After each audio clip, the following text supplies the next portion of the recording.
तो let us start today's class. ठीक है, हम लोग इंडियन कॉन्ट्रैक्ट एक्ट को पढ़ने से पहले ये समझते हैं कि इस एक्ट को आने का ज़रूरत क्या पड़ा। ठीक है, चल ये एक्ट का ज़रूरत क्या पड़ा। ठीक है, दो लोगों का बात करते हैं। एक है अपना बंटी, कौन है, सब बोलो। और एक है कौन होगी, तुम लोग नहीं जानते इन लोग को, बबली। ठीक है, अब बंटी बोला, बबली बबली बबली, क्या तुम मेरा फोन, क्या तुम मेरा आईफोन ₹30,000 में खरीदोगी। ठीक है, बबली बोली यस, मैं तुम्हारा आईफोन ₹30,000 में खरीदूंगी। ठीक है, मानो बंटी फोन दे दिया और बंटी को पैसा नहीं मिला, क्या करेगा बंटी, कुछ कर सकता है क्या, नहीं कर सकता है।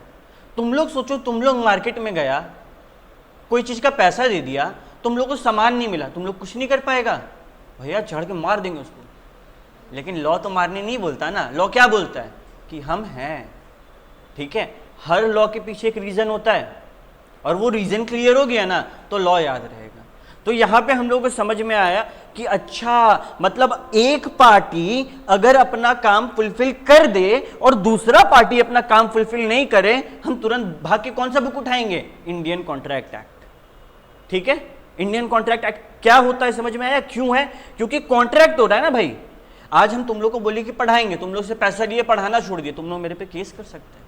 क्या केस करेगा, कैसे केस करेगा, क्या मिलेगा केस के बाद, ये सब हम लोग पढ़ेंगे अपना सिलेबस में। ठीक है, ओके।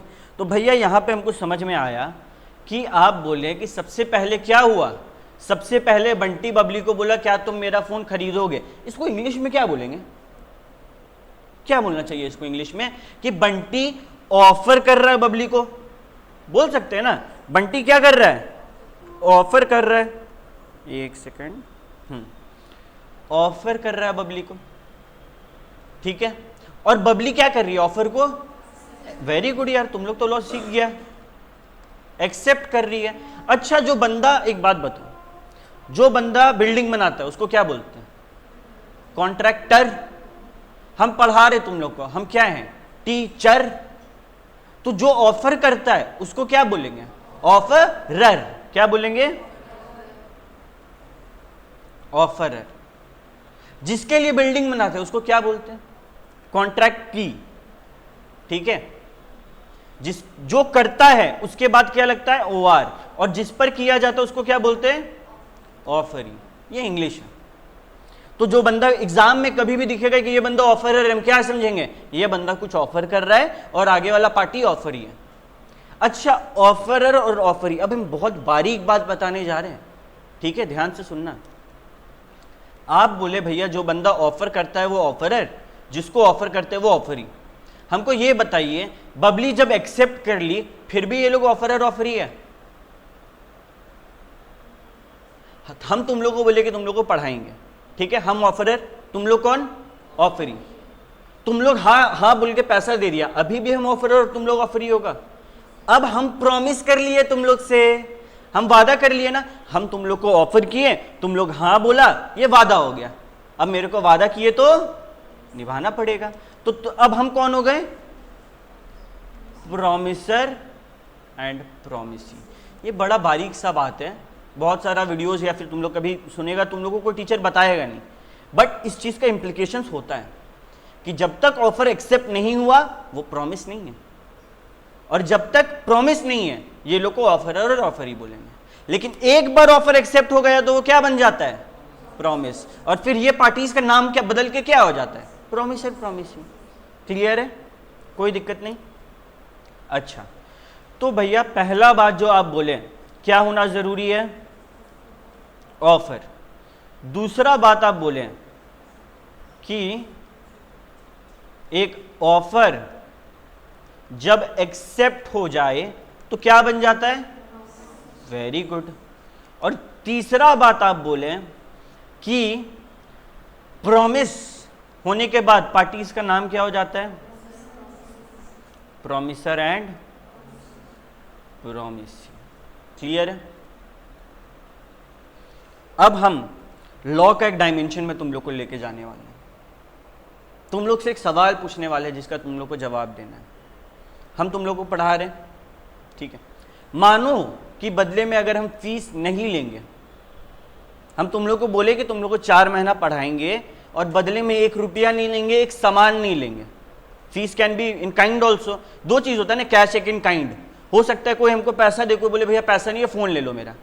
हम कुछ नहीं लिए तुम लोग से, 4 महीना का वादा करके हम 2 महीना पढ़ा के छोड़ दिए, क्या तुम लोग हम पर केस कर पाएगा? फील आ रहा है ना अंदर से कि कैसे भी हम कुछ दिए नहीं, मेरा हक ही नहीं बनता है केस करने का, है ना? अगर यहीं पे तुम लोग मेरे को 1 रुपया भी दे देगा, क्या तुम लोग केस कर पाएगा? हाँ भैया, आप अपना सर्विस का वो दाम रखे, हम आपको दे दिए, तो आपका जिम्मेदारी है वो काम को परफॉर्म करना।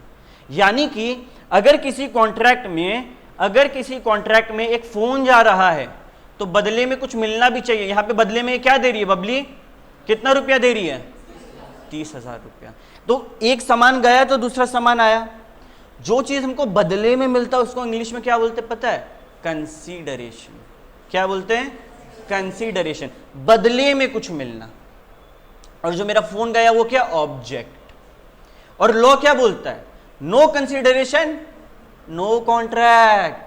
कंसीडरेशन नहीं था, कॉन्ट्रैक्ट था, तुम लोग मेरे पे केस करेगा, हम बोलेंगे पैसा दिया दिखाओ, तुम लोग चुप हो जाए। तुम लोग में से कितना जन भाग मिल्खा भाग देखा है? भाग मिल्खा वो एक बंदा का बायोग्राफी है, किसी का स्टोरी है ना भाई लाइफ का। वो बनने के लिए भी उस बंदा के साथ कॉन्ट्रैक्ट करना पड़ा होगा ना, और उस कॉन्ट्रैक्ट के लिए उसको पैसा देना पड़ा होगा ना। 1 रुपया मिला था मिल्खा सिंह को। मिल्खा सिंह का उसका स्टोरी को यूज करने के लिए मात्र 1 रुपया लिया था कि मेरा स्टोरी से लोग इंस्पायर होंगे, बट पैसा लिया ना, क्योंकि पैसा नहीं लेगा तो कॉन्ट्रैक्ट नहीं होगा। मूवी में कुछ भी दिखा देगा, क्या मिल्खा सिंह केस कर पाता? फिर नहीं कर पाता। ऐसे ही हुआ गंगूबाई। कौन कौन देखा है गंगूबाई वाला मूवी? बहुत अच्छा मूवी है, बट तुम लोग अगर सुनेगा बीच में तो गंगूबाई का परिवार वाला केस कर रहा था कि यार इसमें बहुत ज्यादा मतलब गलत चीज दिखा दिया गया है। क्यों कर पाया? क्योंकि कंसिडरेशन था। और हम लोग इस चीज के बारे में बहुत डिटेल में पढ़ेंगे। मेरा अभी मोटिव है तुमको क्या समझाना, कंसिडरेशन क्या होता है। क्या होता है कंसिडरेशन? मतलब बदले में कुछ मिलना। इंग्लिश में क्या बोलेंगे? Something in return. क्या बोलेंगे? अभी एक बात बताएं, समथिंग इन रिटर्न को इंग्लिश में तो तुम लोग को समझा दिए, हिंदी में भी पता है बदले में कुछ मिलना, लेकिन लॉ में ना लेटिन बड़ा यूज होता है। और लेटिन में ना समथिंग इन रिटर्न को क्या बोलते पता है? 3 वर्ड है ना, समथिंग इन रिटर्न। इसी को बोलेंगे क्विड प्रो को। क्या बोलेंगे? क्विड प्रो को। ये लेटिन है, इसका मतलब वही है समथिंग इन रिटर्न, बस भाषा अलग है। जैसे तुम लोग बंगाली में कुछ और बोलेगा, मारवाड़ी में कुछ और बोला जाएगा, तो लेटिन में ये बोला जाता है क्विड प्रो को। ठीक है? क्लियर है? ओके। तो हम तुम लोग को कंसीडरेशन का मतलब भी समझा दिए। किसी को भी डाउट है कंसीडरेशन में?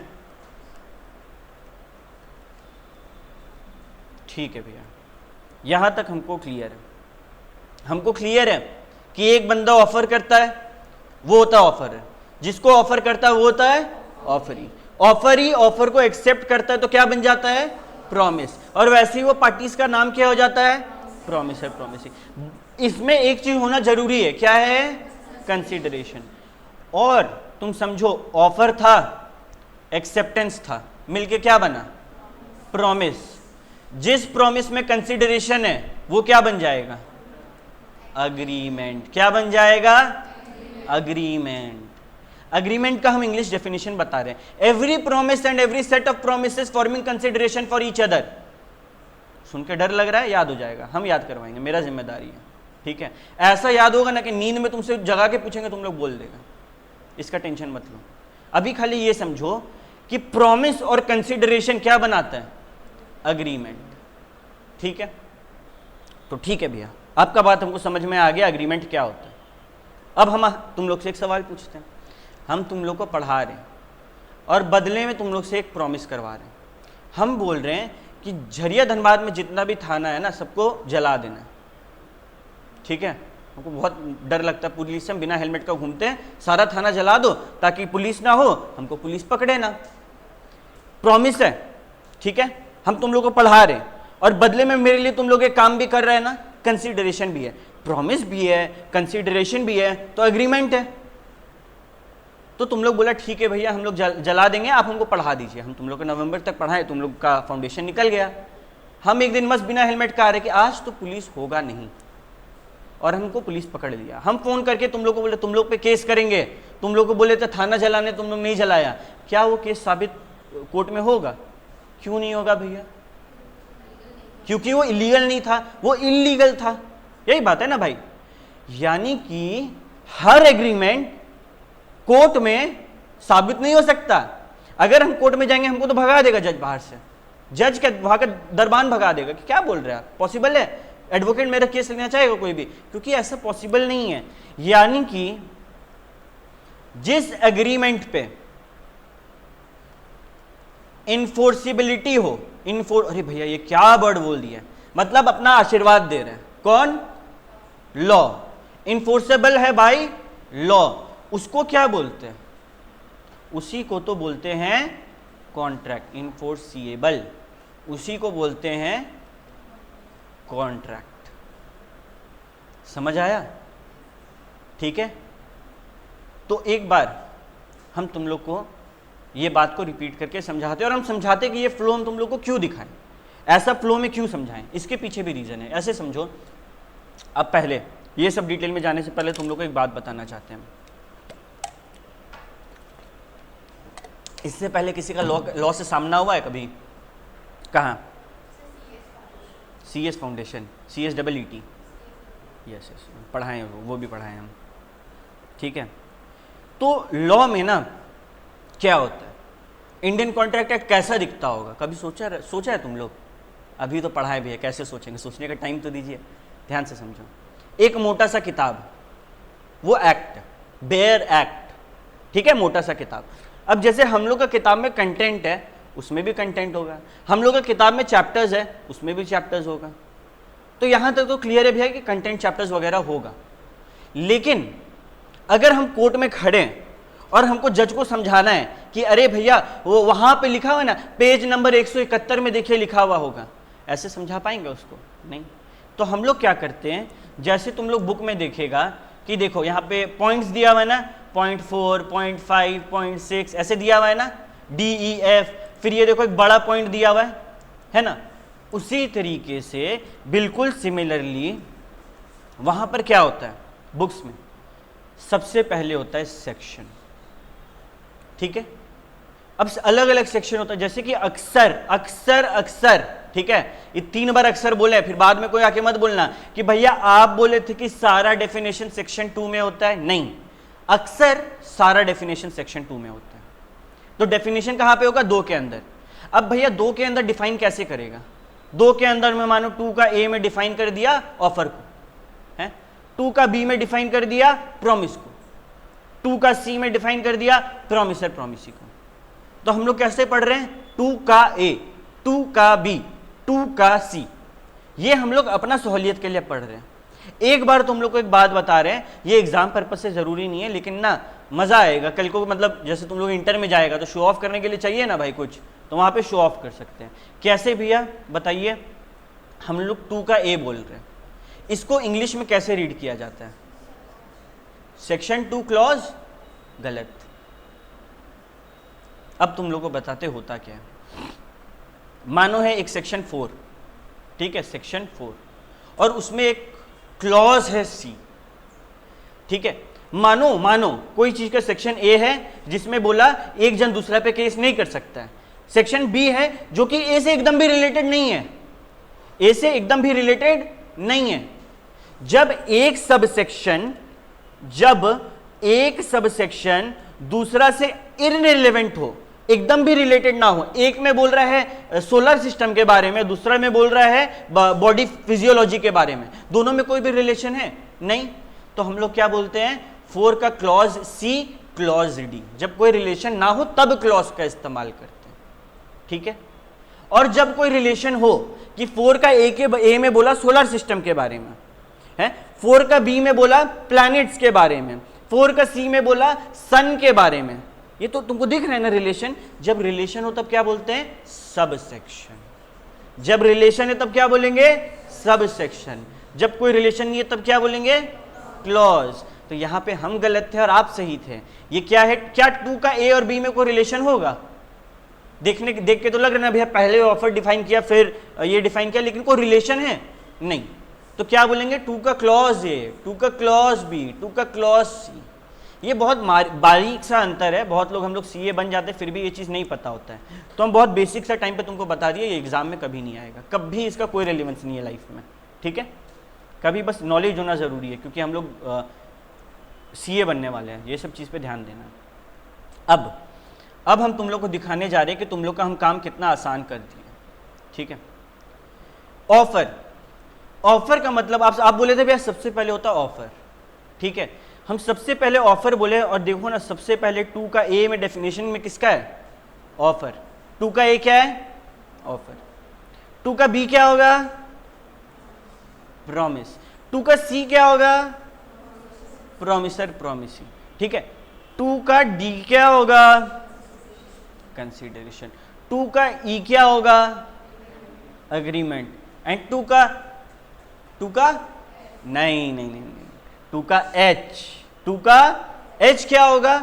कॉन्ट्रैक्ट। तो याद रहेगा ना, पहला 5 तो ठीक है भैया। टू का ए ऑफर, टू का बी प्रॉमिस, टू का सी प्रॉमिसर प्रॉमिसी, टू का डी कंसीडरेशन, टू का ई अग्रीमेंट। ये 5 उंगली खत्म हुआ तो सीधे एफ और जी को छोड़ के किसमें पहुंचना है? टू का एच में, जो कि है कॉन्ट्रैक्ट। क्लियर हो रहा है सारा बात? किसी भी बच्चा को कोई दिक्कत? ठीक है। अब ये बात पूरा समझ में आया कॉन्ट्रैक्ट कैसे बनता है। तुम लोग को हम सारा टर्म से वाकिफ कराएं अभी, ठीक है। अब हम उसमें एक लिंक बैठा देते ताकि तुम लोग को याद हो जाए। हम लोग क्या पढ़ रहे हैं? Indian contract act. किसी को डेट याद है, ईयर याद है? 1872। सबसे पहले ये समझो ये ईयर का क्या रेलिवेंस है। जब भी किसी एक्ट के बगल में कोई ईयर होता है ना, मतलब उस ईयर में वो बिल पास होके एक्ट बना है। उस ईयर में वो बिल पास, 1872 में ये बिल पास होके एक्ट बना था। 1872 कौन राज कर रहा था तब हम लोग के पास? ब्रिटिशर्स। मतलब ये कौन बना के गया है? ब्रिटिशर्स। यानी कि आज भी हम लोग जब अपना सिलेबस पढ़ेंगे ना, इंग्लिश लॉ का जिक्र होगा उसमें। इंग्लैंड तो इंग्लिश लॉ चलता है ना, वहां इंग्लिश लॉ का जिक्र होगा, दिखाया जाएगा कि हम लोग का लॉ और इंग्लिश लॉ में क्या अंतर है जगह जगह पे। तो ये ब्रिटिशर्स के राज में बना था। क्लियर है? ओके। सेकेंड, एक्ट का मतलब पता चल गया तुम लोग को क्या होता है? बिल जब पार्लियामेंट में पास हो तो क्या बनता है? एक्ट बनता है। इंडियन का मतलब बताना पड़ेगा क्या? नहीं। कॉन्ट्रैक्ट का मतलब क्या होता है? कॉन्ट्रैक्ट का मतलब, तुम लोग अब अपना बुक ओपन करो, बुक में तुम लोग आओ, पेज नंबर 1.27 में।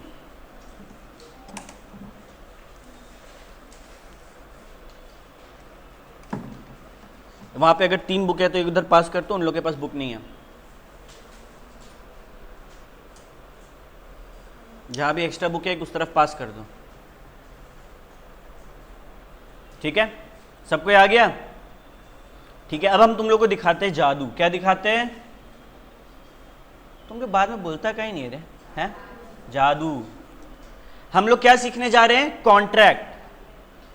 कॉन्ट्रैक्ट का डेफिनेशन किस में है? टू का, देखो तो एच में है। क्या बोलता है टू का एच में? कॉन्ट्रैक्ट क्या है?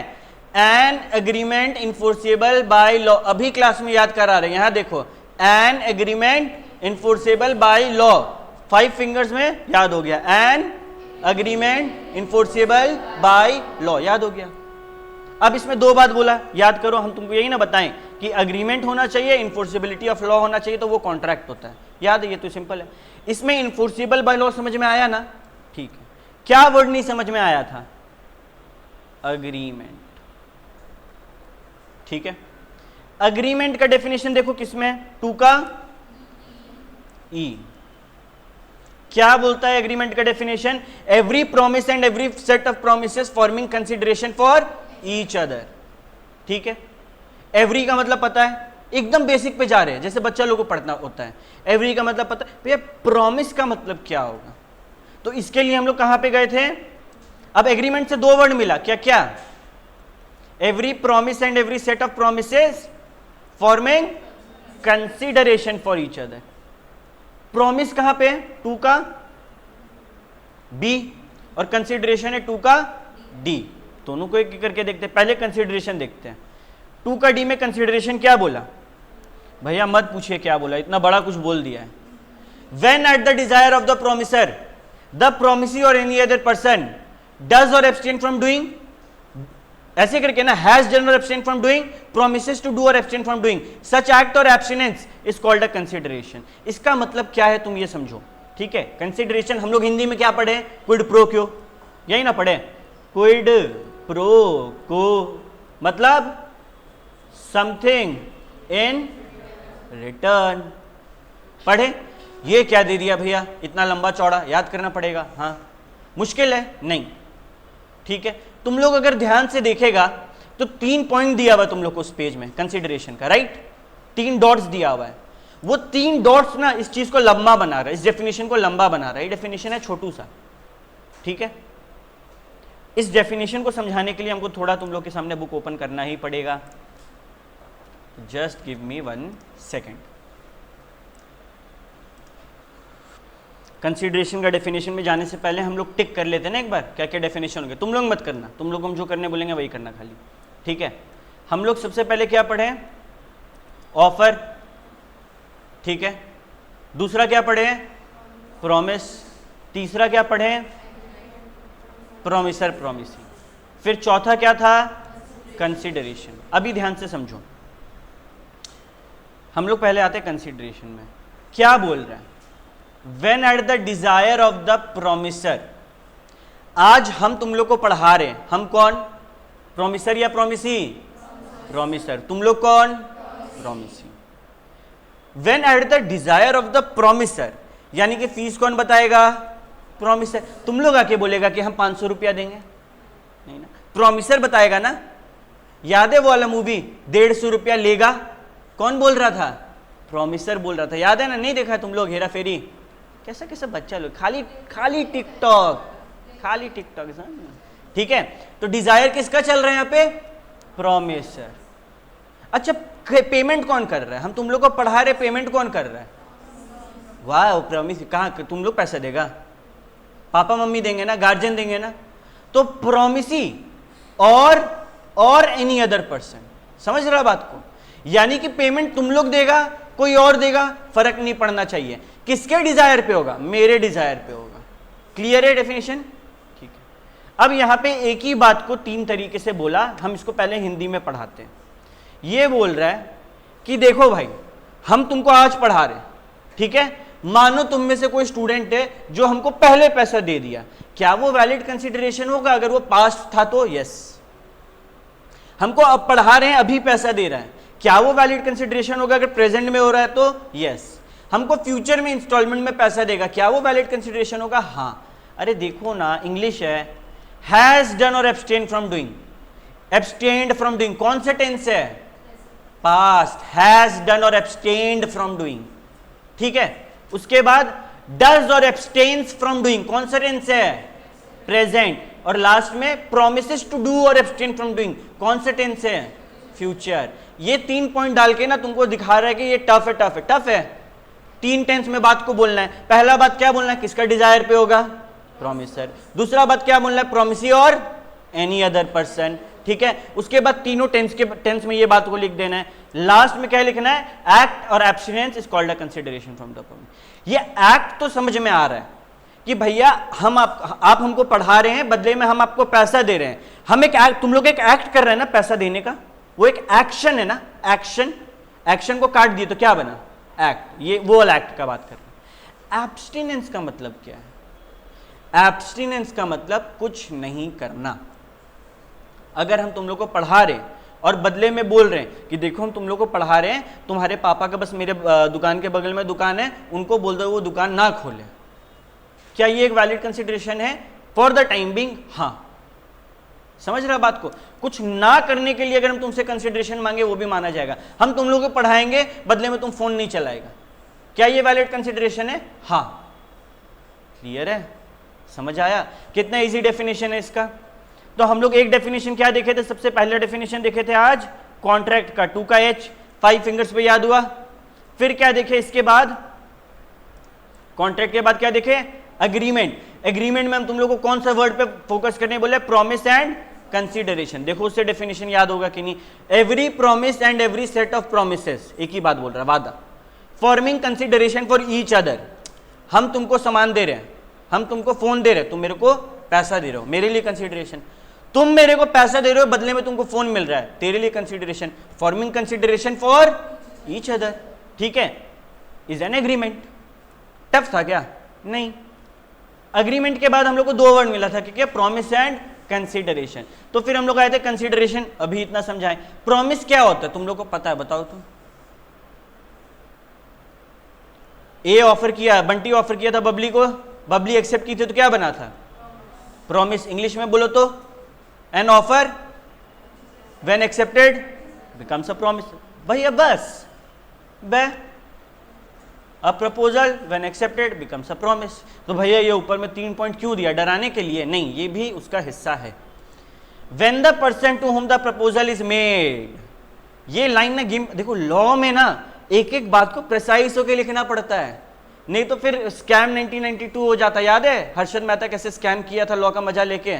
तो हर बात को प्रिसाइज होकर लिखना होता है। आज अगर हम तुमको पढ़ा रहे, तुम पढ़ेगा कि नहीं वो हाँ कौन भरेगा? तुम लोग भरेगा।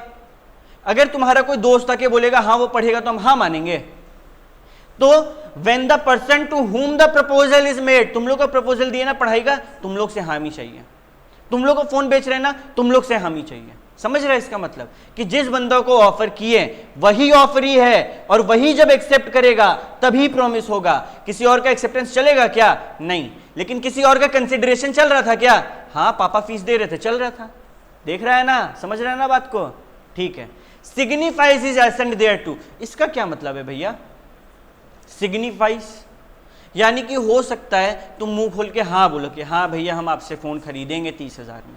हो सकता है तुम 30,000 रुपए टेबल में रख दो, तो हम बैठ के वेट करेंगे कि नहीं नहीं हाँ बोलेगा तभी लेंगे? नहीं ना। वो तुम सिग्निफाई कर रहा है, अपना एक्शन से बतला रहे हैं ना कि तुम फोन लेने में इंटरेस्टेड है। तो signifies his assent thereto. Assent का मतलब क्या होता है? मंजूरी। एसेंट और कंसेंट ये 2 वर्ड लो में बहुत आने वाला है। क्या होगा इसका मतलब? मंजूरी। तुम अपना मंजूरी कैसे दिया? अपना एसेंट सिग्निफाई कैसे किया? पैसा रख के। हाँ बोल के भी कर सकते थे, कोई दिक्कत नहीं है। The proposal is said to be accepted. Proposal accept कब होता है? 3 बात सीखे भैया हम लोग। पहला बात, जिसको ऑफर करेंगे उसी से एक्सेप्टेंस चाहिए, when the person to whom the proposal is made. दूसरा बात, वो एक्सेप्टेंस अपना सिग्निफाई भी कर सकता है, signifies his assent thereto. तीसरा बात, the proposal is said to be accepted. क्या कुछ टफ है इसमें? नहीं, ठीक है। प्रॉमिस भी हो गया, कंसिडरेशन भी हो गया। इसके बाद क्या था? इसके बाद तो ऑफर था, ठीक है, प्रपोजल। अब प्रपोजल में क्या बोल रहा है? एक पर्सन सिग्निफाई कर रहा है अनदर को, वही सिग्निफाई। जरूरी है कि हम बोले हम ये फोन बेचेंगे, ये फोन बेचेंगे। अगर ये बात हम OLX पे डाल देंगे कि हम ये फोन बेच रहे हैं, तो क्या मेरा बोलना मुझसे जरूरी होगा? नहीं, हम सिग्निफाई कर रहे हैं कि हम बेचना चाहते हैं। बात को समझ में आ रहा है ना? हिज विलिंगनेस, मेरा मर्जी। विलिंगनेस, विल मतलब क्या होता है? मन। विलिंगनेस मतलब आपका मर्जी। To do or abstain from doing something. Abstain, abstinence, abstain same चीज है। हो सकता है कि हम ऑफर कर रहे हैं कि हम अपना फोन बेचना चाहते हैं, टू डू समथिंग।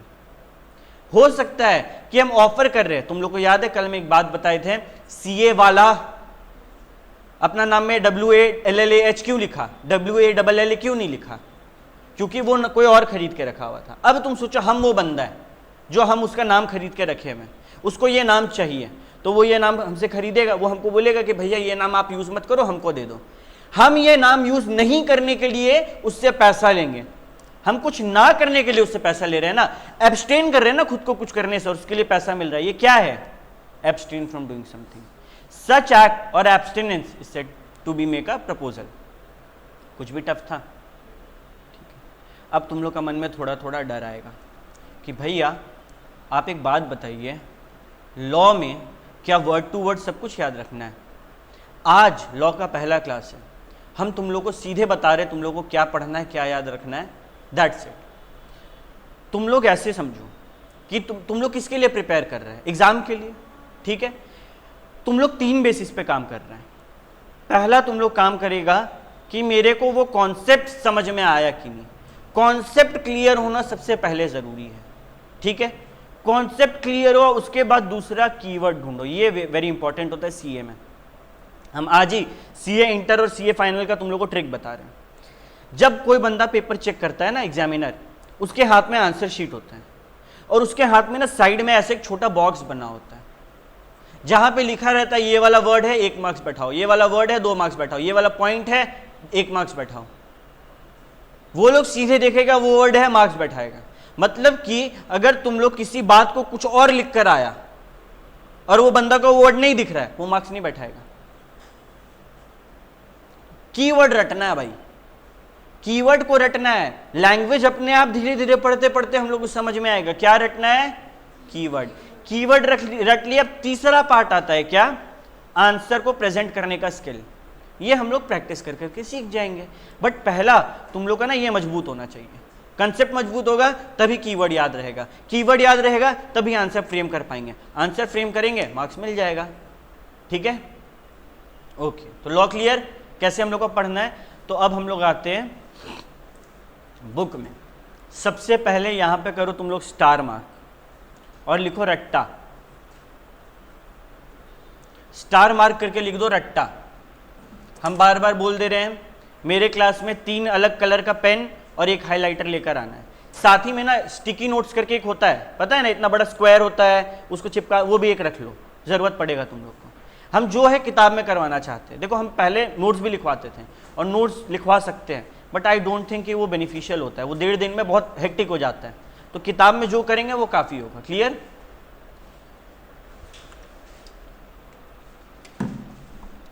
ओके, यहां सारा टर्म तुम लोग को क्लियर है, लेकिन भैया यहां पे ना 3 टर्म है जो हम लोग को क्लियर नहीं है। जो आप जो दिखा रहे हो, वो जो ये तो पढ़े ही नहीं, ये क्या है? 3 वर्ड वी से तुम लोग को बताएंगे वक्त आने पर। अब सीधे आ जाते हैं हम लोग चैप्टर के बिगनिंग में।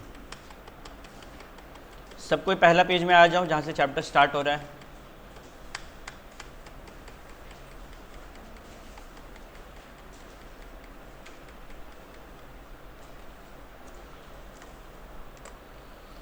तुम लोग का ये जो इंडियन कॉन्ट्रैक्ट एक्ट है, ये 6 यूनिट में बटा हुआ है, 6 सब पार्ट में बटा हुआ है। हर पार्ट का एक अलग टेस्ट है, एक अलग फ्लेवर है, ठीक है। जिसमें से जो पार्ट 1 है वो एक ओवरव्यू दे रहा है। पार्ट 2 से हम लोग डिटेल में घुसना शुरू करेंगे। अभी ओवरव्यू लेना है, कैसा टाइप ऑफ कॉन्ट्रैक्ट होता है, क्या कॉन्ट्रैक्ट होता है, नहीं होता, ये सब चीज, ठीक है। पहला पेज में तुम लोग देखिएगा कुछ भी अंडरलाइन नहीं है, क्योंकि एग्जाम में पहला पेज से कोई सवाल नहीं आता है। लेकिन हम लोग को तो पढ़ना पड़ेगा ना, तो हम एक बार इंपॉर्टेंट बात को बताते जा रहे हैं। एज अ कहानी तुम लोग सुनो, रटना नहीं है। बहुत बार बच्चा देखो 1.5 दिन बार बार हम वो बात रिपीट कर रहे हैं। मेन खेल होता है वो 1.5 डे में जो तुम लोग को पढ़ना है। वो दिन जो देखेंगे वो याद आएगा। क्या हम लोग ये सब देख के टाइम बर्बाद करेंगे जो नहीं आने वाला है? भैया आप कैसे गारंटी से बोल सकते हैं कि नहीं आएगा? बुक में दिया हुआ है तो अगर आएगा भी तो 1 मार्क्स का आएगा। अरे तुमसे पूछेगा कि कब आया था इंडियन कॉन्ट्रैक्ट एक्ट? 1 सितंबर 1872 में आया था। किसी का बर्थडे है 1 सितंबर को, 2 को, 3 को, है ना? आपका नाम क्या हुआ प्लीज? सिमरन। सिमरन का बर्थडे के 1 दिन पहले आया था। सिमरन का बर्थडे कब? 2, 1 को आया था। ये तो याद हो सकता है बस। वो तुमसे ऐसे नहीं पूछेगा, लेकिन ऐसे नहीं पूछता इंस्टीट्यूट सवाल। इंस्टीट्यूट सवाल पूछता है 2 मार्क्स, 4 मार्क्स, 6 मार्क्स का। ये कैटेगराइजेशन होता है। तो क्या 2 मार्क्स के लिए तुमको ये डेट लिखने बोलेगा? नहीं। ये सोच के हम तुम लोग को बता रहे कि एग्जाम में नहीं आएगा। देखो हम लोग को स्मार्ट स्टडी करना है, ठीक है। तुम लोग सोच भी नहीं सकता है सीए करिकुलम में कैसा कैसा हार्डवर्क करने वाला बच्चा आएगा। हम एक बच्ची को पढ़ाए हैं, वो ना हिंदी मीडियम से थी, मतलब कि उसको हम ABCD रिविजन करने के लिए दिए थे। वो ऐसा हालत में थी, उसका 1 अटेम्प्ट लगा। हमको लगा ये बंदी सीए नहीं बन पाएगी, वो बंदी 2nd अटेम्प्ट में निकाल ली। तो वो किस लेवल का हार्डवर्क की थी पता है? उसका हर पेज में ना हर वो वर्ड जो उसको नहीं समझ आता तो उसके ऊपर में ना हिंदी में छोटा छोटा वो लिख के रखती थी, दिस रिक्वायर्स हार्डवर्क। ये 1-2 दिन में नहीं होता है। तो तुम लोग हार्डवर्क में compete नहीं कर पाएगा बहुत बच्चों से, लेकिन स्मार्ट वर्क में तो कर पाएगा ना। तो हम लोग स्मार्टली काम करेंगे। ये जो एक्ट है इसका दो पार्ट है। पहला पार्ट में सेक्शन 1 से 75 है जो हम लोग देखने वाले हैं, और दूसरा पार्ट में 124 से 238 है। ये कब पढ़ेंगे? सीए इंटर में, ठीक है। अब हम लोग मेन आ जाते हैं, व्हाट इज अ कॉन्ट्रैक्ट। 2 का एच कॉन्ट्रैक्ट है, कैसे याद रखेंगे? ट्रिक क्या है? कॉन्ट्रैक्ट एच से होगा, कैसे पता चलेगा? भैया बार बार बोलते हैं ये कॉन्ट्रैक्ट है, ये कॉन्ट्रैक्ट है, ये कॉन्ट्रैक्ट है मतलब एच। ये एक दिमाग में लिंक बैठाना होगा। कैसे डेफिनेशन याद किए थे? An agreement enforceable by law, 5 finger में। इसमें इन्फोर्सेबल बाय लॉ क्या क्लियर था? एग्रीमेंट याद नहीं था। एग्रीमेंट का मतलब क्या होता है? सेक्शन 2 का E, every promise and set of promises forming consideration for each other. Promise का मतलब 2 का बी में, और कंसिडरेशन का मतलब 2 का डी में। तुम लोग देख रहे हैं, तुम लोग को ट्रेन कर रहे हैं कीवर्ड्स उठाने के लिए। कीवर्ड्स ही ना उठा रहे, प्रॉमिस का मतलब कंसिडर, लाइन भी तो और भी है ना, every promise and every, line इतना लंबा है, लेकिन हम लोग कीवर्ड्स उठा के याद कर रहे हैं, ठीक है। सेक्शन 2 का बी क्या है? प्रॉमिस। प्रॉमिस क्या होता है? When the person to whom the proposal is made, when the person to whom the proposal is made, who is the person? Offeree. जिसको हम ऑफर किए वो कौन? Offeree. When the person to whom the proposal is made signifies his assent thereto, मतलब किसका हामी चाहिए? Offeree का। कोई और करेगा तो चलेगा क्या? नहीं। The proposal is accepted and accepted proposal becomes a promise. Agreement क्या होता है? Offer well accepted becomes a promise. Enforceability by law easy है, ठीक है। अब आता है ट्विस्ट। तुम्हारे घर पे तुम्हारे जो भी भैया दीदी या पापा मम्मी है, तुम लोग को बोले कि बेटा सुनो, सीए फाउंडेशन का एग्जाम निकालो, हम तुमको आईफोन 14 प्रो दिलाएंगे जिसका सुंदर सा एक नॉच है। कितना का है वो? अराउंड 1,50,000 का है, ठीक है। 128 GB। अब जो चीज़ लेना नहीं उसका एग्जैक्ट दाम क्यों जाने हम, ठीक है। तो क्या दिलाएंगे? आईफोन दिलाएंगे। कब? जब हम एग्जाम में टॉप करेंगे। ऑब्जेक्ट है ना, हमको एग्जाम में टॉप करना है, और कंसिडरेशन भी है ना कि आईफोन दिलाएंगे। कौन? पापा। पापा तुमको आईफोन नहीं दिलाए, क्या तुम पापा पे केस कर पाएगा? क्यों नहीं कर पाएगा? प्रॉमिस है, कंसिडरेशन है, तो एग्रीमेंट है, और लॉ आशीर्वाद देगा तो केस कर पाएंगे। क्यों नहीं केस कर पाएगा? हम क्या क्या एलिमेंट्स का नाम ले रहे हैं? प्रॉमिस है, कंसिडरेशन है, तो एग्रीमेंट है, और इन्फोर्सेबल बाय लॉ है तो कॉन्ट्रैक्ट है। इसमें से ऐसा कौन सा एलिमेंट मिसिंग है कि तुम केस नहीं कर पाएगा?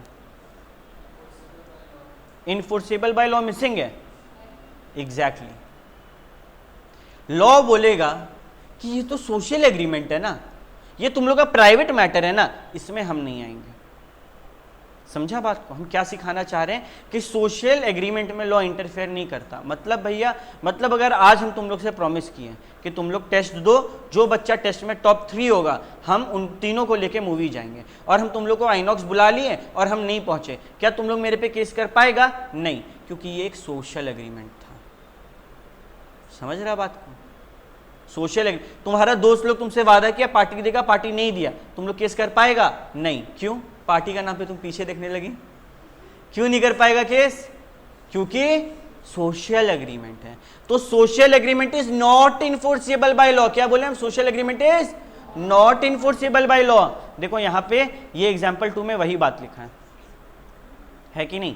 अब अगेन क्लास में बैठ के ना हम लोग को ये टाइम वेस्ट नहीं करना है कि हम लोग इस चीज को फिर से अपना बुक में करते रहें। तुम लोग को दिया गया है, तुम लोग बच्चा नहीं है, हम तुम लोग का कभी भी सरप्राइज चेक करेंगे, जहां हमको कुछ गड़बड़ मिला फिर तुम लोग का क्लास लेंगे। यानी कि आज जितना पढ़ाएं, घर जाके जो जो चीज जैसे जैसे अंडरलाइन करना है। अब मेरे अंडरलाइन में कुछ बातों को समझो। ये जो सिंगल अंडरलाइन है ना पर्पल रंग का, इसका मतलब है एग्जाम टाइम इसको रीड करना है। जो चीज रेड में है वो इंपॉर्टेंट पॉइंट उससे डिराइव हो रहा है, ठीक है। और जो चीज ऐसे पर्पल में वो कीवर्ड है, ठीक है। और जो चीज येलो में है वो टॉपिक है। मतलब येलो अग्रीमेंट के ऊपर सवाल आएगा, रेड में सेक्शन याद करना है, और ये सब कीवर्ड को एज इट इज याद करना है। पर्पल वाला जो हाईलाइट है उसको रटना है, येलो वाला टॉपिक है उस पर सवाल आएगा, और रेड में अगर कुछ हाईलाइट है तो उसको रटना है। यानी कि ये सब सेक्शन रटना पड़ेगा। और रटना कितना आसान है, हम ए से ई और एच तो तुम लोग को याद करवा दिए, फिर नेक्स्ट क्लास तुम लोग को फिर से रिवाइज करवाएंगे, खून में बस जाएगा, ठीक है। ओके, तो हमको भैया आप सिखा दिए क्या कि सोशल एग्रीमेंट एक कॉन्ट्रैक्ट नहीं होता है तो उसमें केस नहीं किया जाएगा। उसमें कौन सा एलिमेंट नहीं था? सब कुछ था लेकिन इनफोर्सिबिलिटी बाय लॉ नहीं था। ओके, अच्छा एक बात बताओ, एक वाइफ है, वो अपने हस्बैंड पे केस कर रही है कि मेरे हस्बैंड ना मेरे को घर खर्च नहीं देते हैं। क्या वो केस करने में सफल होगी? एक वाइफ है जो अर्न नहीं करती है, जो हाउस वाइफ है, वो अपने हस्बैंड पे केस कर रही है कि मेरे पति मेरे को घर खर्च के लिए पैसा नहीं देते हैं। क्या शी विल बी सक्सेसफुल? नहीं, नहीं ना। फील आ रहा है ना कि ऐसे कैसे। अब बताओ, उन लोग का डाइवोर्स हो गया और अब वो केस कर रही है कि मेरा और मेरा बच्चा को मेंटेनेंस नहीं दे रही, क्या वो सक्सेसफुल होगी? हाँ, अब लीगल ऑब्लिगेशन है। वो ये फील आता है ना, यही फील सही होता है। ठीक है, क्लियर है? आने वाला टाइम पे तुम लोग को ऐसे ऐसे सवाल करवाने वाले हैं ना कि सारा फील अंदर चल जाएगा वापस, सारा फीलिंग के विपरीत आंसर आ रहा होगा, लगेगा अरे हम क्या पढ़े, हम तो कुछ पढ़े ही नहीं है। वो क्वेश्चंस वैसे डिजाइन किया होता है, इंग्लिश से खेला जाता है। ठीक है, तो हम लोग को बेसिक स्ट्रॉन्ग करना है। अभी हम एक लाइन बोलने वाले हैं और उस लाइन को समझाने जा रहे हैं। वो very very important line, institute का फेवरेट सवाल है, इसके ऊपर एग्जाम आता है, एग्जाम में सवाल आता है। या तो डायरेक्टली ये क्वेश्चन दे देता है लाइन देकर के एक्सप्लेन ये लाइन के बाद, या फिर एक कहानी देता है जिसपे तुमको ये लाइन का इस्तेमाल करना होता है। क्या है वो लाइन? एंड नहीं, all agreements are contracts but all contracts are not, उल्टा लिख दिया। ठीक है, क्या होगा? all contracts are agreement but all agreement are not contracts। ये क्या है भैया, ये समझाइए, इसका मतलब क्या है? तुम लोग बताओ ना, एक कॉन्ट्रैक्ट बनने के लिए इनफोर्सिबिलिटी बाय लॉ चाहिए और क्या चाहिए? क्या चाहिए? अग्रीमेंट चाहिए। तुम लोग ये बताओ कि पहले क्या आया, अग्रीमेंट या कॉन्ट्रैक्ट? अग्रीमेंट। यानी कि तुमको कॉन्ट्रैक्ट बनने के लिए एग्रीमेंट होना तो जरूरी है, लेकिन हमारे केस में हम तुम लोग को पढ़ाएं और बदले में सारा थाना जलाने बोले। एग्रीमेंट था, तुम भी अग्री की कि हाँ जला देंगे, हम भी अग्री किए, बट वो कॉन्ट्रैक्ट नहीं बना। तो इससे हम लोग ये सीखे ना कि अगर कोई कॉन्ट्रैक्ट है, ऑब्वियसली वो एग्रीमेंट बनते हुए आया होगा, लेकिन जरूरी नहीं है कि हर एग्रीमेंट आगे जाके कॉन्ट्रैक्ट बने ही बने। समझ आया? ये इंग्लिश का लाइन जो है यही बताता है। क्या बताता है? कि ऑल कॉन्ट्रैक्टर एग्रीमेंट, अगर कोई कॉन्ट्रैक्ट है तो ऑब्वियसली उसमें एग्री होना एक दूसरे का जरूरी है। एग्री मतलब एक दूसरे का सहमति होना जरूरी है, बट जरूरी नहीं कि आपका सहमति हो तो वो कॉन्ट्रैक्ट हो ही जाएगा, लॉ उसको आशीर्वाद दे ही देगा। ये लाइन के ऊपर बहुत सवाल आता है। या तो ऐसे सीधे लाइन लिखेगा, इसके बाद लिख देगा एक्सप्लेन, और या फिर तुम लोग को एक सवाल देगा जिसमें तुम लोग देखेगा कि कॉन्ट्रैक्ट नहीं है, एग्रीमेंट है लेकिन कॉन्ट्रैक्ट नहीं, तब इस लाइन को हम लोग एज अ वेपन यूज करके आते हैं। क्लियर है? अब आगे बढ़ते हैं। तो भैया घूम फिर के हम लोग दो चीज सीखे, एग्रीमेंट एंड कॉन्ट्रैक्ट। और हम लोग सीखे क्या दोनों सेम है या अलग है? दोनों अलग है। कैसे भैया? सबसे पहले तो मीनिंग, एग्रीमेंट 2 का किस में है? ई में, और कॉन्ट्रैक्ट 2 का किस में है? एच में, और दोनों का मीनिंग भी क्या है? अलग है। देखो दोनों का मीनिंग अलग है ना, बार बार हम रीड करके टाइम वेस्ट नहीं करेंगे तुम लोग का। तो पहला डिफरेंस है दोनों का मीनिंग। अच्छा, तुम लोग आज तक हो सकता है ऐसे 3 वाला पैटर्न फॉलो नहीं करता होगा, स्कूल में करता था क्या? डिफरेंस हम लोग देते हैं, लेकिन अब हम लोग को उसका बेसिस भी बताना है। ठीक है? अच्छा, सेकंड बताओ ना, ज्यादा वाइडर टर्म कौन सा है? वाइडर मतलब ज्यादा बड़ा टर्म कौन सा है, एग्रीमेंट या कॉन्ट्रैक्ट? कॉन्ट्रैक्ट बड़ा टर्म है। तुम लोग को अगर हम ऐसे दिखाएं सेट करके, ऐसे समझो तुम लोग कि ये है एग्रीमेंट। एग्रीमेंट तो हर कोई बन सकता है, कॉन्ट्रैक्ट बनने के लिए लॉ का आशीर्वाद चाहिए, है ना? तो ज्यादा बड़ा कौन है? अग्रीमेंट है। समझ आया कैसे सोचना है? ठीक है, अग्रीमेंट तो हर कोई बन सकता है, कॉन्ट्रैक्ट बनने के लिए इन्फोर्सेबिलिटी बाय लॉ चाहिए, तो हर कोई। बड़ा टर्म क्या है? अग्रीमेंट। ज्यादा बड़ा बेस किसका है, सीए स्टूडेंट का कि बीकॉम स्टूडेंट का? बीकॉम। बीकॉम तो हर कोई कर लेता है, सीए करने के लिए जिगरा चाहिए। ठीक है, तो स्कोप वाइडर किसका हुआ? अग्रीमेंट का। और नैरोवर किसका हुआ? कॉन्ट्रैक्ट का। इसमें भी तुम लोग चाहो तो अपना कीवर्ड निकाल सकता है, वाइडर, नैरो। ठीक है, नेक्स्ट हमको बताओ लॉ किस पे जिम्मेवार होगा? लॉ कहां काम करेगा, कॉन्ट्रैक्ट में कि एग्रीमेंट में? कॉन्ट्रैक्ट में। तो एग्रीमेंट में can not create legal obligation, contract में क्रिएट्स ए लीगल ऑब्लिगेशन। भैया ये ऑब्लिगेशन का मतलब क्या है? जिम्मेदारी, रिस्पॉन्सिबिलिटी। ठीक है, और लास्ट में ये वाला line, all agreements are not contract but all contracts are agreement. भैया ये स्टार आप जो दिए हैं इसका मतलब क्या है? इंस्टीट्यूट हर अटेम्प्ट में, पिछला जब से बन रहा है, जब तक मतलब ये मानो पिछला 10 साल से ऑलमोस्ट, डिफरेंस उसका फेवरेट है। 4 मार्क्स 5 मार्क्स का मिनिमम 2 डिफरेंस एग्जाम में देखने को मिल रहा है, तो डिफरेंस हम लोग नहीं छोड़ सकते। ठीक है, अब सबसे बड़ा दिक्कत क्या होता है बच्चा लोग का पता है? बच्चा लोग इतना आलसी होता है ना, डिफरेंस देखते बोलता है ये तो बना लेंगे। अरे आप तो बना लेंगे, उसका पेपर में भी तो होना चाहिए मैच करने के लिए। तुम अपना मन से बना के, कितना बच्चा होता है एग्जाम्पल लिख कर आया दोनों का डिफरेंस में, हमको आगे पेपर दिखा रहा है, भैया देखिए ना हमको मार्क्स नहीं दिया इंस्टीट्यूट। अरे भाई तुम्हारा किताब में कुछ और लिखा है, तुम कुछ और लिख कर आ रहा है, क्यों मार्क्स मिलेगा तुमको? बनाना नहीं है, याद करके जाना है। और तुम लोगों को क्या याद करना है? ये याद करना है कि ना ना ना, ये याद करना है, बेसिस याद रखना है, किस 5 बेसिस पे हमको डिफरेंशिएट करना है। डिफरेंस कितना मार्क्स का आता है? 4 से 5 मार्क्स का आता है। क्लियर है? कोई दिक्कत? तो डिफरेंस क्लियर, 5 पॉइंट। किसी बच्चा को भी कहीं भी लगे ना कि हम थोड़ा दिमाग कहीं और था, नहीं ध्यान दे पाए, हाथ उठा के बोलना भैया नहीं समझे, फिर से समझाइए। ठीक है, तो सबसे पहले हम लोग किस सेक्शन को खंगाले थे? सेक्शन किस में सारा डेफिनेशन था? 2 में। ठीक है, अब 2 के बाद सीधे इस चैप्टर का सबसे इंपॉर्टेंट सेक्शन पे हम लोग जंप करने वाले हैं। कौन सा सेक्शन दिख रहा है? देखो तो आगे में,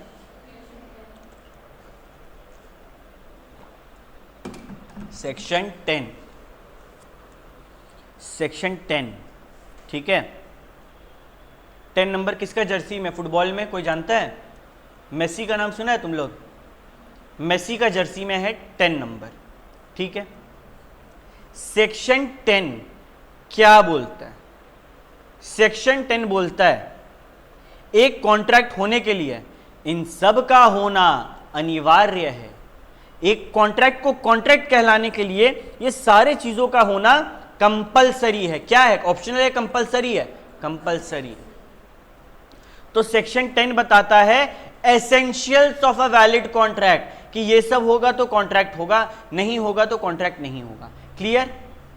लेकिन बाद में बैठ के डिसाइड किया गया कि सेक्शन 10 जो है ना वो ऐसे कंप्लीट लिस्ट नहीं है। मतलब कि कुछ बातें हैं जो सेक्शन 10 में नहीं लिखा हुआ है लेकिन होना जरूरी है। हम लोग अभी देखेंगे उस चीज को, but for the time being तुम लोग को हम एक लाइन को समझाने के लिए ये बात बता रहे हैं कि सेक्शन 10 कंप्लीट नहीं है, एग्जॉस्टिव नहीं है। कुछ बात उसमें लिखा हुआ है जो होना जरूरी है, कुछ बात उसमें नहीं है वो भी होना जरूरी है। ठीक है, ओके। तो सेक्शन 10 पूरा कंप्लीट नहीं है, उसके अलावा भी कुछ बात है जो होना जरूरी है। क्रक्स ये था। भैया ये बताइए ना कि एसेंशियल सेक्शन 10 क्या बोलता है? आप ये पहले बता दीजिए ना। हम पहले ये नहीं बताएंगे, हम पहले तुम लोग को ये बताएंगे ये कि क्या बातें सेक्शन 10 में नहीं लिखी है और होना ज़रूरी है। आज बताओ कि तुम लोग डिसाइड किया आज से हम बहुत अच्छे से पढ़ेंगे, डेली 5 घंटा पढ़ेंगे और एकदम अच्छे से पढ़ेंगे, और जब हम पढ़ेंगे ना हम खुद को एक गिफ्ट देंगे। तुम लोग डेली अच्छे से पढ़ाई किया, तुम लोग सीए फाउंडेशन निकाला, लेकिन खुद को गिफ्ट नहीं दिया, क्या तुम लोग खुद पे केस करेगा? भैया आप क्या बोल रहे हैं? 2 पार्टीज होना ज़रूरी है, क्या हम खुद पे केस कर सकते हैं? नहीं। अब ये बस सेक्शन 10 में नहीं लिखा हुआ था लेकिन होना ज़रूरी है। नेक्स्ट, क्या हम लोग हस्बैंड वाइफ में केस कर सकते थे? पापा मम्मी पे केस करते हैं कि पापा मम्मी चीज नहीं दिलाए? नहीं भैया, लीगल रिलेशन होना जरूरी है। सोशल चलेगा क्या? नहीं। नेक्स्ट, कहीं कहीं पे लीगल फॉर्मेलिटीज को फुलफिल करना जरूरी होता है। आज तुम लोग ट्यूशन आया, ट्यूशन में तुम लोग को एक गूगल फॉर्म देंगे। जो बच्चा गूगल फॉर्म नहीं भरेगा वो मेरा बच्चा नहीं है, मेरा स्टूडेंट नहीं है, वो है कि नहीं? वहाँ पे लीगल फॉर्मेलिटीज होना जरूरी है। तुम लोग कहीं स्कूल में एडमिशन लेने जाता, खाता पड़ी, साइन वाइन होता है ना, इंस्टीट्यूट को फॉर्म भरे तो साइन अपलोड करने बोला ना, क्यों बोलता है? इसीलिए बोलता है लीगल फॉर्मेलिटीज। अगर साइन नहीं अपलोड करेंगे तो क्या वो वैलिड कॉन्ट्रैक्ट होगा? नहीं। नेक्स्ट, मीनिंग सर्टेन होना चाहिए। ये मेरा फेवरेट टॉपिक है, क्योंकि इसमें ना हमको मेरा एक गधा भाई का याद आता है। भैया आप अपना भाई को गधा बोल रहे हैं? हाँ, गर्व को नहीं बोल रहे, ठीक है। अब वो जाके मेरा भाई को बोलेगा कि तुमको गधा बोल रहे थे भैया क्लास में। मेरा एक कजिन भाई था, उसका क्या हुआ, वो गाड़ी लेकर गया और वो पेट्रोल पंप वाला को बोला कि भैया मेरे गाड़ी में तेल डाल दो। तेल डाल दो? वहाँ पे कैसा तेल मिलता है भाई? पेट्रोल भी मिलता है, डीजल भी मिलता है। अब मेरा भाई भी नहीं बोला कि डीजल कार है, उसको लगा पेट्रोल कार है, वो पूछा भी नहीं, वो पेट्रोल डाल दिया डीजल वाले गाड़ी में। गाड़ी थोड़ा दूर चला, इंजन सीज कर गया, 18 लाख रुपए का खर्चा आ गया। भैया 18 लाख का खर्चा? हाँ, महंगा गाड़ी था, ठीक है, आई थिंक वो मतलब प्रीमियम गाड़ी था उसके पास। तो सर्टेन था क्या मीनिंग? यहां पे वो उसको बोलना चाहिए था ना कि पेट्रोल डाल दो। यहां पे दोनों का गलती है। अब दोनों का गलती होगा तो कॉन्ट्रैक्ट को क्या होगा, सब आगे पढ़ेंगे, बट कॉन्ट्रैक्ट में सर्टेन होना मीनिंग जरूरी है ना। ये एग्जाम्पल था। और एग्जाम्पल दे क्या? हम तुम लोगों को बोले कि हम तुम लोगों को पढ़ाएंगे, हम सर्टेन होके बताएं क्या पढ़ाएंगे, तो क्या वो वैलिड कॉन्ट्रैक्ट होगा? नहीं। लास्ट में पॉसिबिलिटी ऑफ परफॉर्मेंस, ये मेरा दूसरा फेवरेट टॉपिक है। एक लड़का एक लड़की को इंप्रेस करने के लिए बोलता है कि हम तुम्हारे लिए चांद तारा तोड़ के लाएंगे, और शादी के बाद वो चांद तारा तोड़ के नहीं लाता, क्या लड़की केस कर पाएगी? नहीं। क्यों? क्योंकि वो पॉसिबल है, एलोन मस्क के लिए पॉसिबल है, और किसी के लिए पॉसिबल है? नहीं। पॉसिबिलिटी ऑफ परफॉर्मेंस नहीं है ना भैया। तो अगर परफॉर्मेंस हो ही नहीं पाएगा तो क्या वो कॉन्ट्रैक्ट बनेगा? कभी नहीं बनेगा। तो हम लोग क्या क्या सीखे? कम से कम कितना पार्टीज, इंटेंशन कैसा रिलेशनशिप का होना चाहिए? लीगल। तीसरा, फुलफिलमेंट ऑफ कौन सा फॉर्मेलिटीज? लीगल। चौथा, मीनिंग क्या होना चाहिए? सर्टेन। पांचवा, परफॉर्मेंस क्या होना चाहिए? पॉसिबल या इम्पॉसिबल? अब एक बात को समझो, हम लोग बच्चा लोग ना कहाँ टाइम वेस्ट करते हैं, हम लोग को बताता नहीं है टीचर लोग क्या याद करना है। क्या हमको बैठ के ये 5 पॉइंट रटना होगा? नहीं, आपको बैठ के ये 6 पॉइंट रटना होगा, क्योंकि इसके बाद जो सेक्शन 10 जो है ना, ये तो ये बुक में आसानी से लिखा है, सेक्शन 10 है एक लाइन, तो ये 10 पॉइंट 6 पॉइंट रटना होगा, बट 5 पॉइंट रटना नहीं होगा, ध्यान में रखना होगा। There is a big difference between ध्यान में रखना है रटना। रटना मतलब ऐसे फिंगर टिप से याद होना चाहिए, ध्यान में रखना कि हाँ भाई हम जब चाहें वहां पे जाए मेमोरी में, उसे खींच के इस बात को समझ के ला सके, तो ध्यान में रखना है, ठीक है। अब आते हैं सेक्शन 10 में क्या नहीं था, सीख लिए। अब आते हैं क्या है। और हमको ना यहाँ पे तुम लोग का बुक बहुत बुरा लगता है, क्योंकि तुम लोग का बुक आने वाला टाइम में ना जो चीज़ बताने वाला है उसको डिफाइन किया ही नहीं है। तुमको पता होना चाहिए ना भाई कि इसका मतलब क्या, तब ना हम समझाएं, तो पहले ही तुमको ये दे दिया, कोई बात नहीं, हम तुमको ओवरव्यू दे देंगे, आगे डिटेल में समझाएंगे, ठीक है। पहला बात बोला सेक्शन 10 में कि अग्रीमेंट होना जरूरी है। अग्रीमेंट 2 शब्द से बनता है, अग्री और मेंट। मेंट को साइड में हटाओ। अग्री का मतलब क्या होता है? सहमति, यानी कि हम लोग का सहमति होना जरूरी है। अब हमको ये बताओ कि मेरे पास 2 गाड़ी है, दोनों कौन सा कलर का है? येलो। एक है येलो नैनो और एक है येलो ऑडी। तुम मेरे को आके बोले कि भैया हमको आपके येलो वाला गाड़ी चाहिए, और हम बोले हाँ ले जाओ। हमको लगा तुम नैनो मांग रहा है, तुम मांग रहा था ऑडी। क्या यहाँ पे अग्री हुए हम लोग? अग्री नहीं हुआ तो अग्रीमेंट हुआ, अग्रीमेंट नहीं हुआ तो कॉन्ट्रैक्ट हुआ होगा? नहीं। तो अग्री होना जरूरी है। पहला बात क्लियर। दूसरा बात कि आपका कंसेंट फ्री होना चाहिए। अभी थोड़ा देर पहले हम बताए थे इस वर्ड का मतलब क्या होता है। कंसेंट का मतलब, कंसेंट और एसेंट का मतलब क्या होता है? मंजूरी। क्या होता है? मंजूरी। तो भैया हम लोग का जो कंसेंट है वो फ्री होना चाहिए, इसका मतलब हम लोग का मंजूरी फ्री होना चाहिए। तो भैया हम लोग का मंजूरी अलग भी हो सकता है, यहां पे लिखो तुम लोग CUFMM, कोई टेंशन नहीं है, ये सब हम रिवीजन आसान हो इसलिए करवा रहे हैं, ठीक है। अगर ये 5 एलिमेंट है तो आपका कंसेंट फ्री नहीं है, ठीक है भैया। थोड़ा आप ये लिखवा दिए, हम लोग को ना ऐसे मचमिची उठ गया कि हमको मतलब बताइए इसका, अब हम बता दे रहे हैं, तुम लोग को ऐसा कुछ मिचमिची उठा हुआ है। तो मिचमिची मतलब जानता है क्या होता है? हैं? नहीं जानता है? तुम लोग लगता है ना इसमें चावल लेकर आया था टिफिन में, सब बेटा उबासी ले रहा थोड़ा थोड़ा देर में, ठीक है। ये हम तुम लोग को क्या दे रहे पता है? ओवरव्यू। नहीं समझ में आएगा तो डरने का जरूरत नहीं है, आगे हम लोग डिटेल में पढ़ेंगे। अभी खाली देखो, लिखना भी नहीं है ये पार्ट, खाली CUFMM क्या होता है याद रखना है। C फॉर क्या दिख रहा है वहां पे लिखा हुआ? कोअर्शन। कोअर्शन का मतलब क्या होता है पता है? धमकी देना। अब जब हम कोअर्शन सुनते हैं हमको मेरे कजन दादाजी का याद आता है। कजन दादाजी का याद क्यों आता है भैया? हम लोग का ना पहले प्रॉपर्टी था, कहाँ पता है? बिग बाजार के पीछे, और वो प्रॉपर्टी किसी को चाहिए था। तुम लोग समझ रहा होगा किसको चाहिए था। तो मेरे एक कजन दादाजी थे, उनके बगल में आया एक ओमनी, ओमनी का गेट खुला, और ओमनी का जब गेट खुलता है तब क्या होता है? किडनैपिंग। तो मेरे दादाजी को मस्त ओमनी में बैठा के किडनैप कर लिया, और उनके सामने मिठाई का 2 डब्बा रखा हुआ था। उनको ऑप्शन दिया गया कि आपका जो 1 करोड़ का ज़मीन है आप हम लोग को 10 लाख में बेच दीजिए। अगर आप बेचेंगे तो आपको ये वाला मिठाई का डब्बा मिलेगा, अगर आप बेचेंगे नहीं बेचेंगे तो ये वाला मिठाई का डब्बा मिलेगा। जो दूसरा वाला मिठाई का डब्बा था उसमें मस्त मिठाई था गोकुल का, लेकिन जो पहला वाला मिठाई का डब्बा था ना, बोल दादाजी चौड़ में बोलते नहीं बेचेंगे। उसको खोले देखे अंदर बंदूक रखा हुआ है। दादाजी समझ गए कि वो क्या कहना चाहता है। तो दादाजी 1 करोड़ का ज़मीन को 10 लाख में बेचें और घर में गोकुल का मिठाई का डब्बा लेकर आ गए।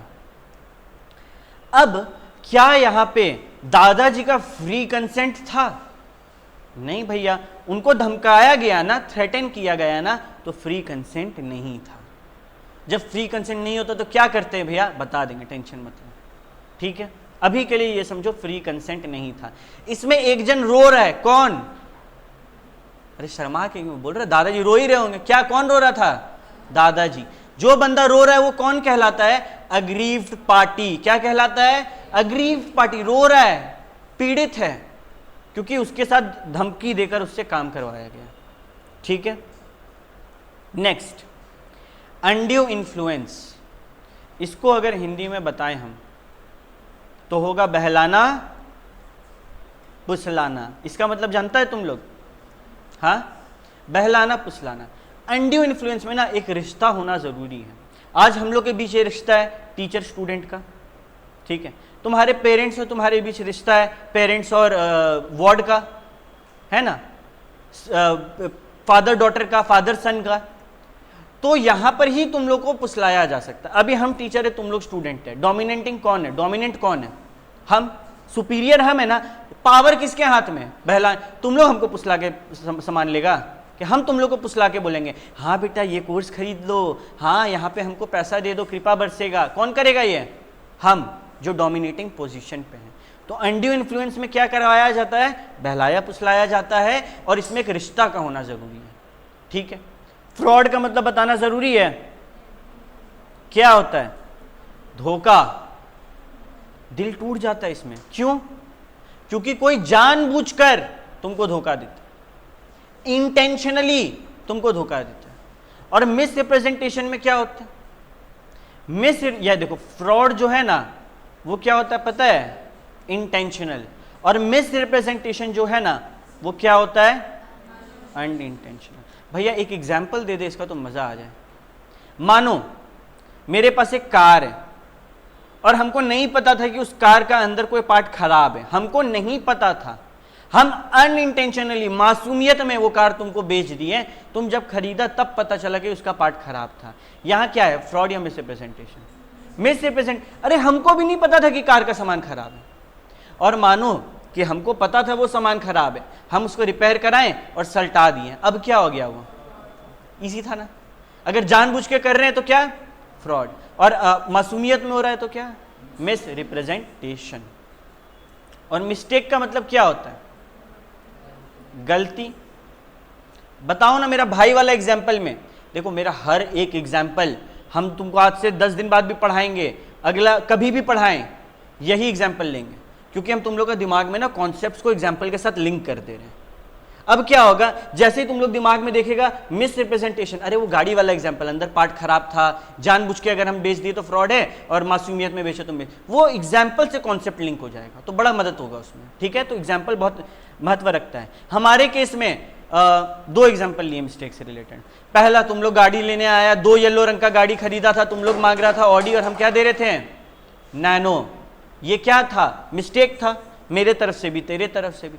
दूसरा, मेरा भाई गाड़ी में तेल डलवाने गया, पेट्रोल की जगह डीजल डलवा लिया, क्या हो गया? दोनों से मिस्टेक।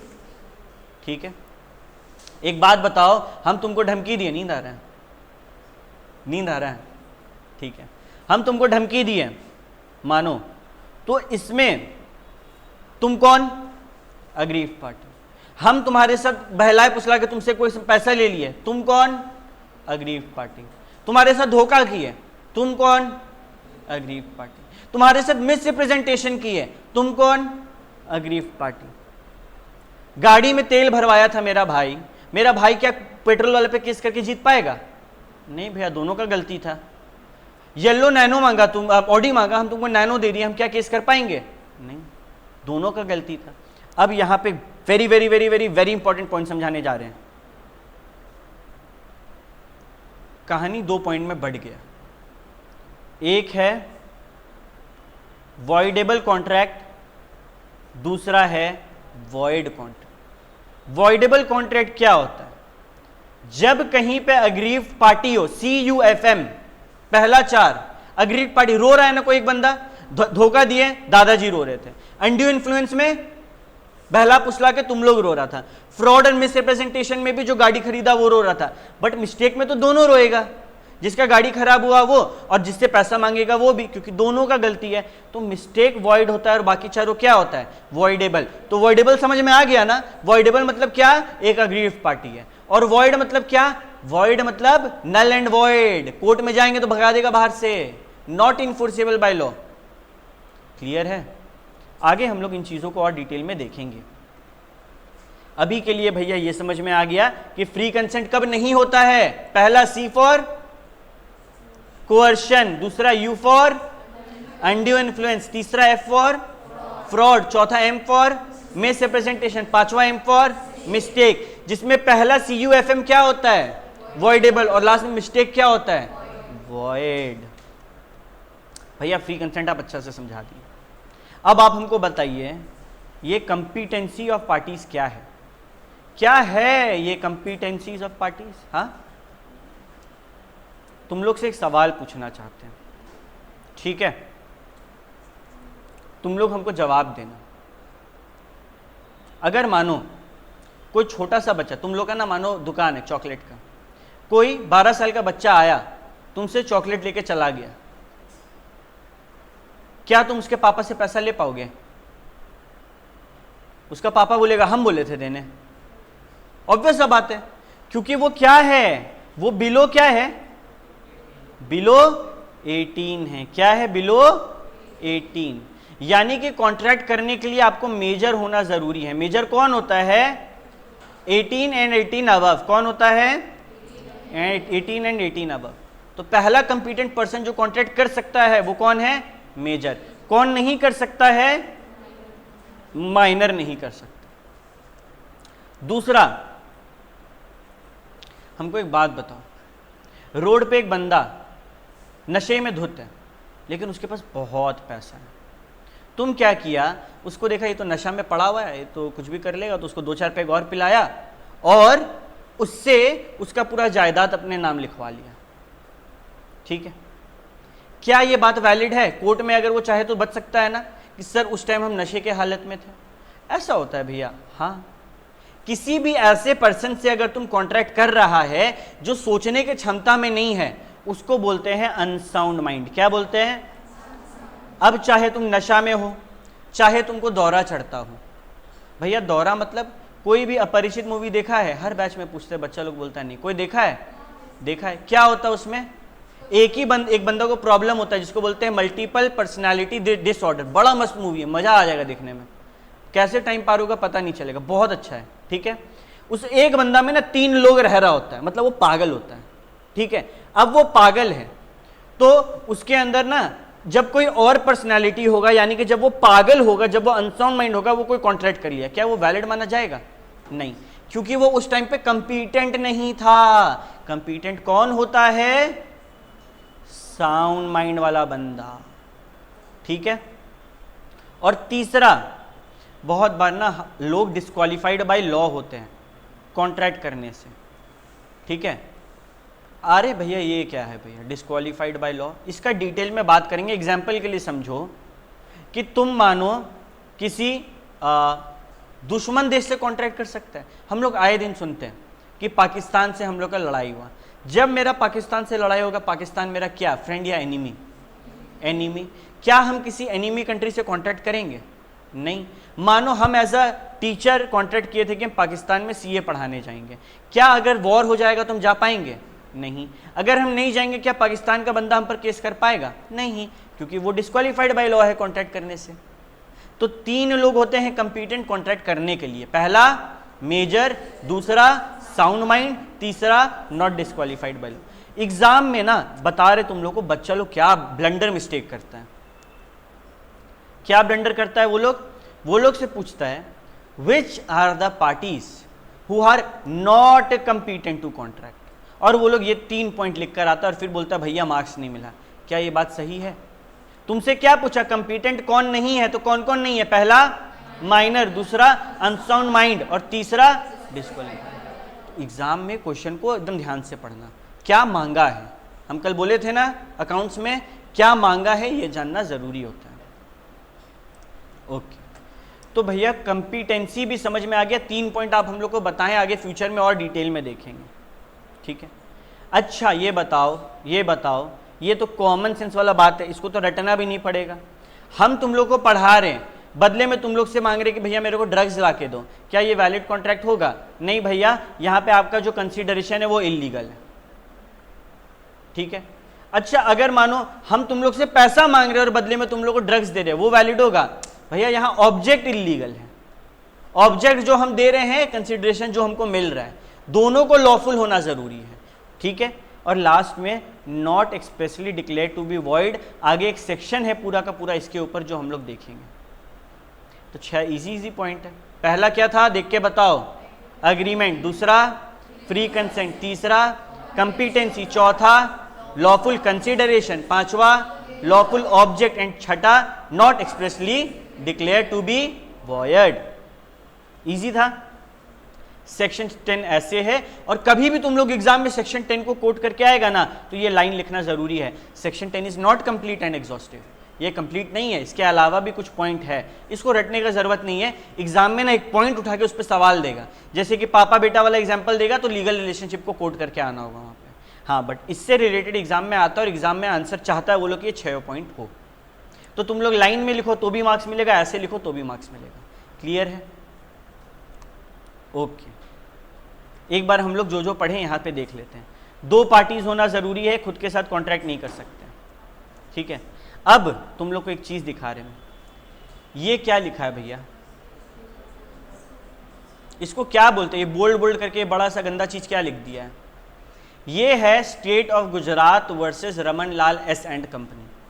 होता क्या है, कोर्ट में जब कोई जज कोई देने वाला होता है वर्डिक्ट, तो हम उसको याद दिलाते हैं कि भैया एक ऐसा केस हुआ था, वो वाला केस का नाम है, उसमें आप जाके देख लीजिए, ये वर्डिक्ट दिया गया था। अब आप समझिए आप क्या करने वाले हैं, यानी कि केस का रेफरेंसेस देते हैं। तुम लोग अगर न्यूज़ तो तुम लोग देखता नहीं है, बट आर्यन खान फंसा था, ये तो सबको पता होगा, ड्रग्स के केस में। तो उसको बचाया गया। कैसे बचाया गया? उसका लॉयर ना एक केस का रेफरेंस दिया कि देखिए भैया ये शाहरुख खान का बेटा, इसका ये मतलब नहीं कि इसको जेल में रखिए, ऐसे सेम केस हुआ था, उसमें ना बच्चा को मेंटल थेरेपी दिलवाया गया था और उसको बोला गया था कि तुम सोशल वर्क करो और सोसाइटी में इंगेज रहो। तो वो केस के बेसिस पे आर्यन खान को सेम सजा सुनाया गया। समझ में आ रहा है केस लॉ का ताकत। अब भैया हम लोग केस लॉ कैसे पढ़ते हैं? State of Gujarat versus Raman Lal एसेंट कंपनी। स्टेट ऑफ गुजरात मतलब गुजरात का सरकार जो था वो केस किया था। जिसका नाम पहले होता है वो केस करता है, जिसका नाम बाद में होता है उस पर केस किया जाता है। ठीक है, जिसका नाम पहले होता है उसको बोलते हैं प्लेंटिफ। क्या बोलते हैं? प्लेंटिफ। और जिस पे केस करते हैं उसको क्या बोलते हैं? डिफेंडेंट। क्या बोलते हैं? डिफेंडेंट। जो केस करेगा उसको क्या बोलेंगे? प्लेंटिफ। जिस पे केस करेंगे उसको क्या बोलेंगे? डिफेंडेंट। हमेशा आगे किसका नाम होगा? प्लेंटिफ का, और बाद में किसका नाम होगा? डिफेंडेंट का। और कभी भी स्टेट वर्ड आ गया तो हम क्या समझेंगे? कौन केस कर रहा है? सरकार। ये सब पॉइंट याद रहेगा। अब ये केस में हुआ क्या सुनो। पार्टनरशिप का डिसोल्यूशन हो रहा है। अरे पार्टनरशिप तो सब जानता है ना, क्या होता है पार्टनरशिप, पता है? पार्टनरशिप में फर्म डिसॉल्व हो रहा है और ना सरकार बोल रहा है कि तुम फर्म डिसॉल्व कर रहा है, तुम रियलाइजेशन अकाउंट बना रहा है, तुमको टैक्स देना होगा। क्या मतलब क्या हो रहा है भैया? ये केस आप हमको जो समझा रहे हैं, आपका कहने का मतलब है कि business and businessman are separate entity. तो बिजनेस तो बंद होगा तो इसका सारा एसेट किसके पास जाएगा? बिजनेसमैन के पास। तो सरकार बोल रहा है कि भैया इस पे तुमको देना होगा जीएसटी, क्योंकि हो रहा है ट्रांसफर। यही होता है ना जीएसटी के, सामान एक बंदा से दूसरा बंदा के पास, तो सामान का पैसा जीएसटी लगता है। यहां पे बोला कि देखो भैया पार्टनर्स ही जॉइंट ओनर है ना, एसेट कौन ओन करता है? वही लोग ओन करता है ना। ये बिजनेस को एसेट कौन दिया भाई? पैसा कौन दिया एसेट लाने का? पार्टनर दिया ना। हम खुद का सामान खुद से लेंगे, खुद के साथ कॉन्ट्रैक्ट कर रहे हैं क्या वहां पे? नहीं, आप खुद के साथ कॉन्ट्रैक्ट नहीं कर सकते, कम से कम दो पार्टी होना जरूरी है। तो क्या यहाँ पे केस कौन जीता होगा? डिफेंडेंट या प्लेंटिफ? डिफेंडेंट जीता होगा, रमन लाल जीता होगा, क्योंकि यहाँ पे सिंगल पार्टी था। ठीक है, not that very important. Exam में कभी भी दिखेगा ऐसा केस हो रहा है, तुम लोग बोल देना हाँ भैया दो पार्टी नहीं है, तो डिफेंडेंट जीत जाएगा। समझा? नाम याद रहा केस लॉ का, अच्छा है। नाम याद नहीं रहा कोई दिक्कत नहीं है। मेन मार्क्स है कंटेंट लिखने का। नाम लिखने पे तुम समझ जाओ, अगर तेरा आंसर पूरा राइट है तुमको 5 में 4 मिलेगा। तुम नाम लिख दिया, सेक्शन लिख दिया, ये सबका 5 में 5 मिल जाता है। नाम नहीं, एक बात वेरी इंपॉर्टेंट समझाने जा रहे हैं। सेक्शन नहीं लिखने का मार्क्स नहीं कटेगा। सेक्शन गलत लिखेगा 0 मिलेगा।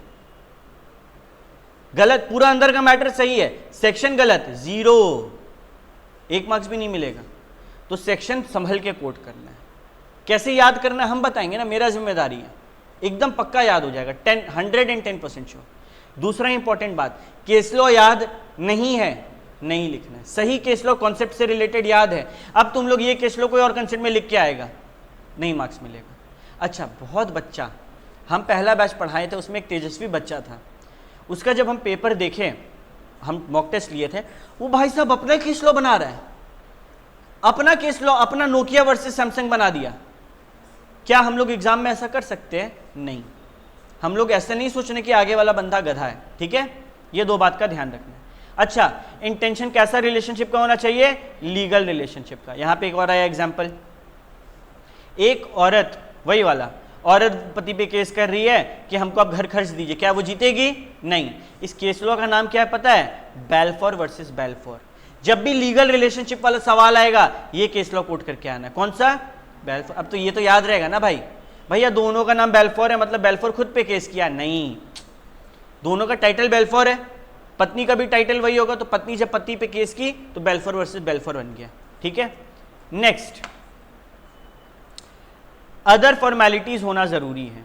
ठीक है, अदर फॉर्मेलिटीज, फॉर्मेलिटीज अक्सर किस में होता है? अब देखो एग्जाम में 2 ही क्वेश्चन ऐसा है, तुम लोग का जो एग्जाम हुआ आज तक 2 ही क्वेश्चन ऐसा आया जहां पे इससे रिलेटेड कुछ जिक्र हुआ है। इंश्योरेंस में फॉर्मेलिटीज होना जरूरी है, एक सवाल मिलेगा, और इमूवेबल प्रॉपर्टी में फॉर्मेलिटीज होना जरूरी है। क्या भैया और किसी भी कॉन्ट्रैक्ट में फॉर्मेलिटीज नहीं होता? होता है। हम लोग का सिलेबस में इस 2 पे सवाल है। ठीक है, तो लीगल फॉर्मेलिटीज कहां कहां पे?